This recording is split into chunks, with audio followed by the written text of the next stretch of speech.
The quiet descended not as a gentle calm, but as a chilling vacuum. What if the silence isn't peace, but a prelude to unraveling everything? It started with three jarring elements: a morning devoid of familiar sounds, a closet half-gutted, and a pair of scarlet high heels resting in the kitchen sink. Yes, the sink. The first thing that pricked at my consciousness was the profound stillness. Our old house had a particular stare, a stubborn protester that always whined its dissent when someone crept in after midnight. Last night, it had been unnervingly mute. I'd been awake, a silent sentinel in the dark, and heard nothing. No creak, no door latch, just an oppressive quiet. That gnawing certainty in your gut. It's rarely wrong. My mind had already grasped what my heart was desperately trying to deny. Then came the scent. Her perfume, normally a subtle whisper, was now a cloying presence in the air, thick and acrid, like someone had doused themselves in it, pacing, making a profound, terrible choice. A sliver of light from the hallway revealed the wardrobe door ajar. The sleek emerald dress she'd worn hours before was gone, vanished with those crimson stilettos I hadn't laid eyes on since our third anniversary dinner. But what truly stopped my breath? Those same heels, solitary and defiant, in the cool porcelain of the kitchen sink. No water, no explanation, just sitting there like mute witnesses to a secret. 2 days prior, Donya Monroe had casually mentioned swinging by Cale Harrison's gathering on Friday. His old crowd, a dumb reunion thing, she called it. Cale, her former flame, the one she'd sworn was ancient history. I hadn't objected. Like an oblivious fool, I'd simply nodded. She dismissed it as a mere courtesy call, but it appeared her politeness had extended well into the morning hours, for she hadn't come home. No text, no call, just a gaping void. I'd spent the entire night wide-eyed, a self-appointed guard for a marriage that was clearly under new management. Now, with dawn breaking, she was still absent. Her phone was off. Her gym tote, typically crammed with bright athletic wear, was nowhere to be found. And in the refrigerator, the champagne bottle meant for our upcoming anniversary trip next month remained, untouched and icy cold, mocking my quiet desperation. I paced the hallway for over 2 hours, each circuit tightening the knot of dread in my stomach before I did the one thing I had vowed never to do. I opened her bedside drawer. I'd never once encroached on her privacy. But this morning, my hands actually trembled as I pulled it open.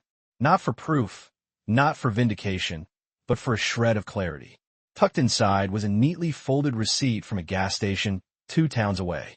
The timestamp, 2:03 a.m. This wasn't a quick exit from Cale's. She'd left his party, gone somewhere else entirely, and still hadn't returned. Ready to confront the truth of what really happened that night? I didn't weep. I didn't rage. I sank to the floor, my voice a hollow whisper in the empty house, speaking to no one. This was the moment she chose. Not me, not us. Not the life we'd meticulously built with $10 flat-pack shelves and cherished, chipped coffee mugs. She chose a party. She chose him. She chose silence. But I chose something too. This was the precise moment everything shifted. And when she eventually walked through that door, expecting to dismiss it all as if nothing had happened, she wouldn't find me. She'd find the note. Just 4 words, "I don't live here." That was merely the prelude. Donya swept in around 10:13 a.m., clutching a plastic bag containing a cold breakfast, radiating a smug confidence that grated on my skin. Her platinum blonde hair was pulled into a loose, artfully disheveled bun, the kind that screams effortless chic but actually takes 20 minutes to perfect. She didn't anticipate consequences. That much was evident in the way she nudged the door shut with her foot and called out, "Elias," as if the night hadn't been swallowed by betrayal, as if she hadn't spent hours at her ex's party, sending a single, half-hearted text at dawn about crashing on a couch. Her eyes snagged on the note I'd left on the kitchen island. "I don't live here." She read it aloud, a small, dismissive laugh escaping her lips as if it were a childish prank. Then, her gaze swept around the room. She thought it was a joke. I knew it was the end. The first thing she noticed was the unnatural quiet. I wasn't there, but that wasn't the unsettling part. The unsettling part was that almost nothing else was either. My shoes were gone, my charging cables, my worn paperback novels, the old woolen blanket I always kept draped on the sofa, all vanished. She moved into the bedroom, stopping abruptly. The dresser drawers gaped half open and half empty. My side of the walk-in closet was barren, save for 3 wire hangers and a lone, orphan sock she'd always detested. The breakfast bag slipped from her grasp, hitting the polished floor with a soft thud. I had moved out before she even crossed the threshold. It wasn't dramatic. It wasn't loud. It was surgical. I had systematically removed my life, box by box, while the darkness outside had consumed her every minute. No shouting, no confrontations, just quiet, resolute choices. In just under 3 hours, I had dismantled our shared life. She called me 13 times in the next hour. I didn't answer. Her messages were a volatile progression. Initially confused, then sharply sarcastic. Okay, you've made your little point. Seriously, Elias, what is this? You're being dramatic. We need to talk. At 12:47 p.m., the fragile facade finally cracked. Nothing happened. Are you really doing this? But here's what she didn't realize I'd already set in motion. She believed the note, and the missing belongings were the extent of my actions. She didn't know I'd frozen our joint account before the sun even fully rose. Didn't know I'd rerouted every crucial document to my brother's secure address. Didn't know I'd canceled our romantic anniversary trip and, with grim satisfaction, used the refund to settle my personal credit card debt. But the true blow? She had no idea I'd already met with our building manager that very morning, informing him I was officially removing my name from the lease, effective immediately. She was now residing in an apartment she couldn't afford alone, burdened with ignored bills and a lease she'd never bothered to read.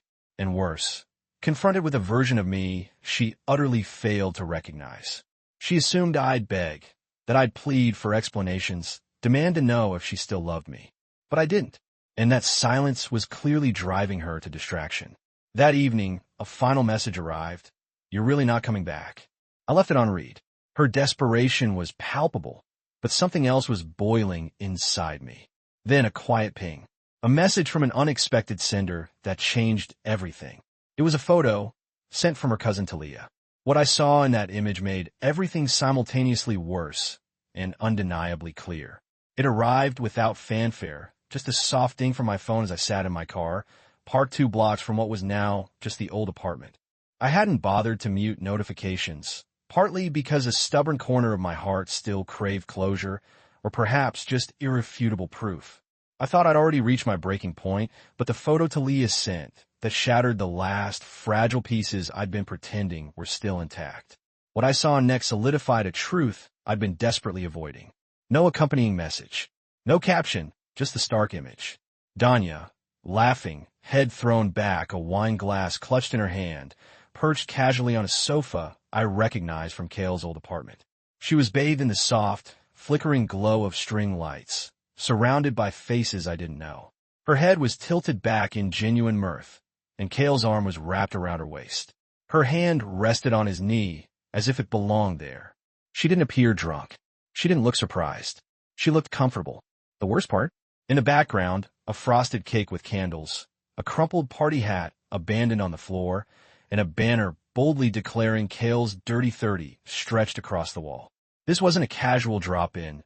It was a full-blown celebration. She had celebrated with him, dressed for the occasion, stayed late, didn't call, didn't come home, and was photographed sitting on her ex-boyfriend's lap while I sat on her sofa alone, waiting like a phantom. Could anything be more crushing than the realization that your entire reality was a carefully constructed lie? I remained in my car for 15 minutes. Engine off, that image burned into my retinas. No tears, just a chilling numbness.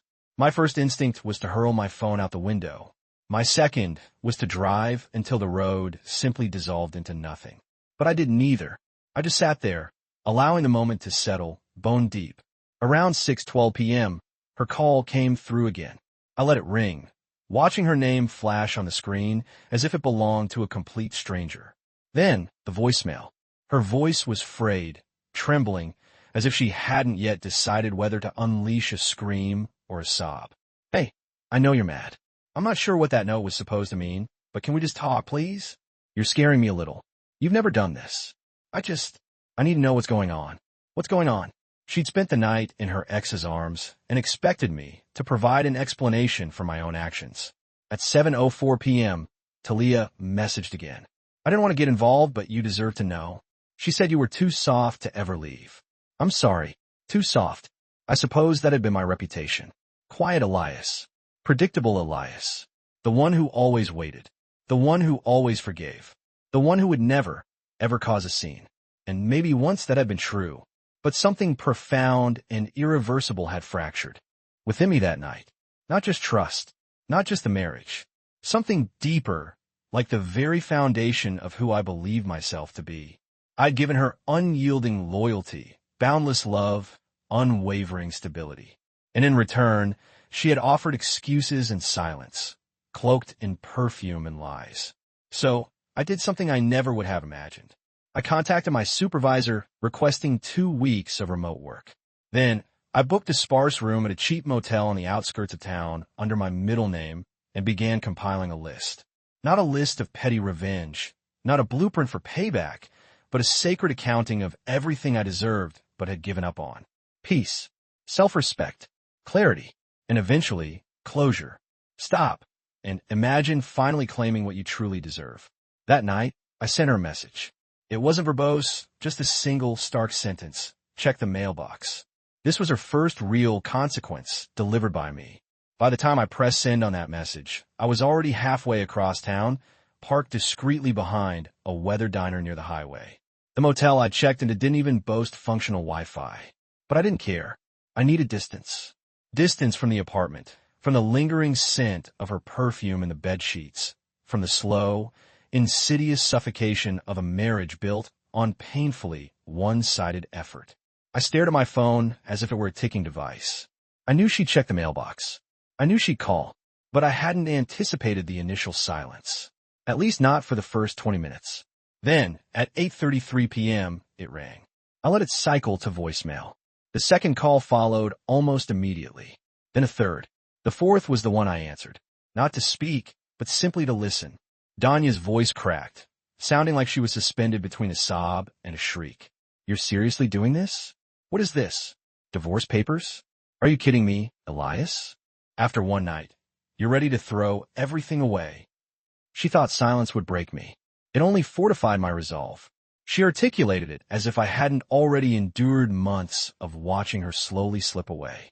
As if I hadn't spent countless weekends attempting to bridge the chasm to a woman who sat beside me physically, yet whose mind was miles distant, likely already with Kale, long before this party ever materialized. What's wrong with you? She snapped when I offered no reply. You really think this makes you the strong one? That accusation stung. I almost chuckled. The strong one? I wasn't striving for strength. I was simply done being weak. She continued, her voice escalating. You think walking away makes you better than me? You think mailing me divorce papers is mature? Grow up, Elias. You're acting like a child. What happens when the person you thought you knew finally reveals their true colors? She called me a child. I was finally growing up. I ended the call. No goodbye. No defense. No debate. Because what she didn't know was that those papers weren't a mere dramatic gesture. I'd already signed them. I'd already filed them. And I'd already paid the associated fee using the money she believed we were saving for our anniversary trip next month. The irony, I assure you, was not lost on me. Inside the envelope I'd left in the mailbox were more than just the divorce documents. But the envelope held more than just legal documents. I'd included a photo, too, the very same one Talia had sent me. I printed it out, and with a red pen, inscribed a single sentence on the back. This is where I stopped fighting for us. I imagined her staring at it, trying to pinpoint the exact moment I had transformed. But the truth was, I hadn't changed. I had simply, finally noticed that she had.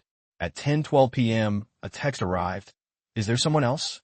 For a brief, unexpected moment, I felt something unfamiliar. Not revenge, not pride, but a quiet, resolute control that came from no longer begging someone to care. For the first time, I felt a strange, quiet power. I didn't reply. Instead, I powered down my phone and walked into the diner. It was almost empty, save for a tired server who didn't ask questions when I ordered pancakes and coffee at night. I sat in that booth for 2 hours, just breathing, consciously not thinking of her, not picturing her reaction, simply listening to the low hum of the fluorescent lights and letting the silence be mine, truly mine for once. Somewhere between the second coffee refill and the last bite of syrup-soaked pancakes, a strange realization dawned on me. I wasn't heartbroken. Holly, yes. Exhausted, absolutely. But not broken. Because when a person finally leaves a place where they were never truly seen, it doesn't feel like a loss. It feels like air. This is what true liberation feels like. And for the first time in years, I could breathe. I truly believed that cutting all contact would be the end of it. I thought that if I afforded Danya sufficient time and silence, she would eventually move on, or at the very least, accept my departure. But I severely underestimated what people are capable of when they lose control, especially individuals like her, who had always been the ones to leave, never the ones left behind. The quiet I sought was shattered by a storm I never anticipated. The threat arrived a week later, a message that turned my hands cold the moment I read it. It was terse, just 7 words. I think HR would love to chat. That's all she wrote. But the implications hit me with the force of a freight train. My heart began to pound, my stomach plummeted. My fingers instinctively moved to type a reply, then froze. I knew better. She craved a reaction. She wanted me to panic, to grovel, to ask her what she meant, so she could twist the knife a little deeper. I deleted my unsent response. The thing was, Danya possessed intimate knowledge, personal vulnerabilities I'd shared over the years, details she could easily warp into accusations if she so desired. I wasn't flawless. I had vented about coworkers. I'd made irreverent jokes in private emails. I'd once confided in her about a time I'd cursed under my breath during a Zoom call, hoping no one had heard. These were trivialities, but in the hands of someone determined to cause harm, they could be spun into a damning pattern, a meticulously crafted narrative. And Danya, she was an undisputed maestro of narrative construction. She didn't just want to hurt me. She wanted to erase me. My heart raced. My stomach plummeted. A primal fear of the unknown. What if everything you've ever confided can be weaponized against you? I didn't sleep that night. I checked my work email obsessively. Nothing came through, but the chilling fear lingered. Not because I'd actually done anything wrong, but because I knew her capacity for deception, her ability to make people believe a lie. The next day, I proactively reached out to my direct supervisor. I explained that I was navigating a difficult personal situation, nothing illegal, nothing that would warrant an HR intervention, but that I wanted him to be aware just in case rumors ever reached him. He offered that awkward, half-smile managers adopt when they'd rather not get entangled. As long as it doesn't hit our inboxes officially, it's not our business. That provided absolutely no comfort. By Friday, I was a coiled spring of anxiety, bracing for the inevitable. Every phone buzz made me flinch, expecting a call from HR, or worse, from my mother. I'd explicitly warned my mother against getting involved, but I knew Danya had her claws in places I could no longer control. She was disseminating her version of our story to anyone willing to listen. A narrative where I was the villain, cold, unfaithful, experiencing a midlife crisis, abandoning her without warning. I received a message from an old friend, someone we used to double date with, stating, "I don't know what's happening, but if any of this is true, man, I'm disappointed." Any of what exactly? That was Danya's true expertise, suggesting insinuations, planting insidious seeds of doubt, allowing others to fill in the damning details so she could later feign innocence. This is where the real battle began, not with threats, but with truth. At this point, I felt utterly cornered. Not legally, not physically, but emotionally. She hadn't just betrayed me. She was actively trying to dismantle the version of me that still retained dignity. So, I decided to fight back. Not with reciprocal threats, not with public exposure, but with truth. I began meticulously documenting everything. Every message, every voicemail, every screenshot of our financial records that clearly showed the dates she had withdrawn money from our joint account, while fabricating stories about needing help with bills. I compiled texts that glaringly contradicted her claims. I even backed up old conversations where she mentioned Kale casually, then with increasing frequency, until his name was embedded in nearly every third text. But I wasn't ready to deploy them yet. I needed something bigger, something she couldn't possibly spin, and it arrived from a completely unexpected source. Then, an unexpected notification appeared, promising a revelation I wasn't sure I wanted to see.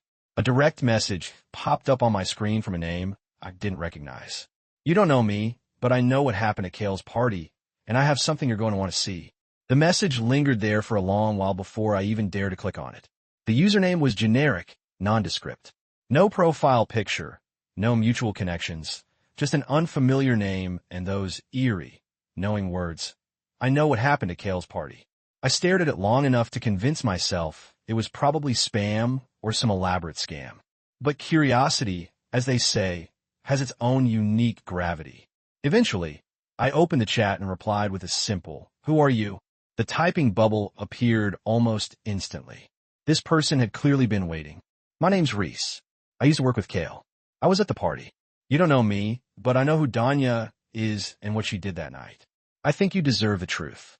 Initially, I harbored intense skepticism. It sounded too convenient, too perfectly timed. A stranger swooping in to confirm my most agonizing fears. It felt like a setup. But then he sent a photo. Not the same one Talia had shared. This one was different. Danya and Kale standing intimately by the kitchen island. Far too close. Her hand resting on his chest, his lips grazing her neck. There was no mistaking it. No innocent interpretation possible. The timestamp on the photograph read 12:48 a.m. So, while I was still staring at the ceiling in our apartment, counting the minutes and meticulously lying to myself, she was with him, touching him, allowing herself to be touched. That wasn't crashing on the couch. That wasn't harmless. That was a choice. What he sent next obliterated any lingering doubt. I messaged back, "Why are you sending me this?" Reese responded, "Because she made a huge scene the next morning, screaming at Kale, calling him a mistake, saying she had to go back to her idiot husband before he noticed anything."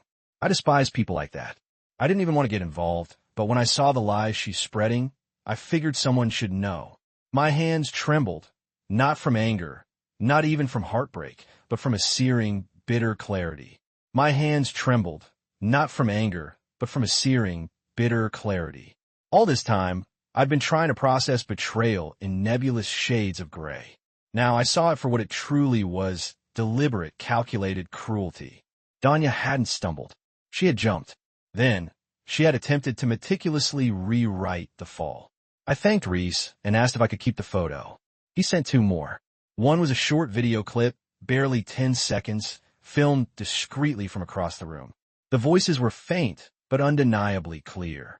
Kale's booming laughter, and Danya's voice, a wistful whisper saying, "God, I miss this." But there was more. A short video clip, a fleeting glimpse into a stolen moment. I don't even recall clicking pause. I just sat there, replaying that one line. I miss this. Not him. Not that night. This. All the while, she was texting me again. A relentless stream of half apologies, feigned confusion, fragile attempts at vulnerability. I just wanted to feel like myself again. You don't understand what this year has done to me. You weren't really there either, Elias. Let's not pretend. Blame wrapped in sorrow, guilt diluted with an endless litany of excuses. The same toxic pattern, repeating itself again and again. Can you imagine hearing the words that confirm your worst fears directly from their lips? I didn't reply. Instead, I forwarded Reese's photos to a private email address I'd created specifically for my legal file. I wasn't planning to sue. I wasn't planning to publicly expose her. But I needed the full truth somewhere. Documented. Untouchable. Because people like Danya don't go down easily. They tirelessly rewrite the story until someone finally hands them a mirror. And now I possess that mirror. Stop allowing someone else to hold the pen to your story. That night, for the first time in weeks, I truly slept. Not deeply, not for long, but actual restorative sleep. The kind where your brain finally ceases its endless task of defending you from your own memories. The next morning, I awoke to a voicemail. It was Danya's voice. Quiet. Broken. "Elias, please. I made a mistake. I know that. I panicked. I was stupid. I didn't think you'd actually leave. You were always the one who stayed. Please, just tell me what you want. Tell me how to fix this." This was the answer I'd been waiting for. Clear and unshakable. And I finally had an answer.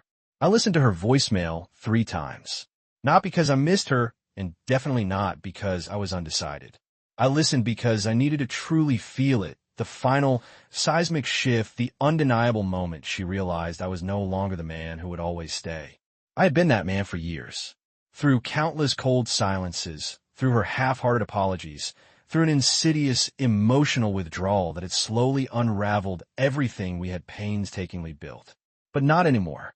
Her voice sounded alien, as if she didn't even recognize herself, as if she were suddenly inhabiting the grim reality of consequences she had never believed would arrive. It wasn't bitterness. It was the liberating force of absolute clarity. But I wasn't going to reply. Not out of bitterness, but out of profound clarity.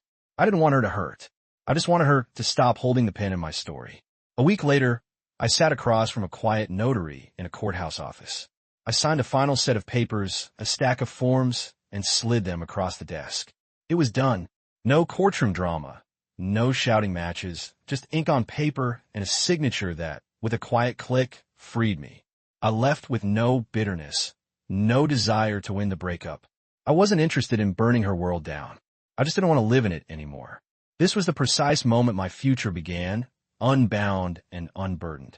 And in the strangest way, the emptiness that followed wasn't scary. It was calm, like when the deafening noise finally ceases after a long, violent storm. You just sit there for a moment, listening to the quiet, and realize it's the first time you've truly heard yourself breathe. What does true peace feel like after years of silent struggle? I moved into a smaller apartment, perfectly located closer to my work. I got a dog, something she'd never wanted, but I'd always dreamed about.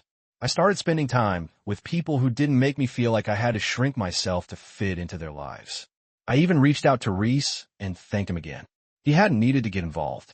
But sometimes, the truth has a way of finding you, even when you're too afraid to look. A few weeks ago, I ran into an old neighbor who casually mentioned Danya had moved out of the apartment not long after. I didn't ask where she went. I didn't need to know, because for the first time in years, I'm not looking backward. And that, my friends, is what true peace looks like.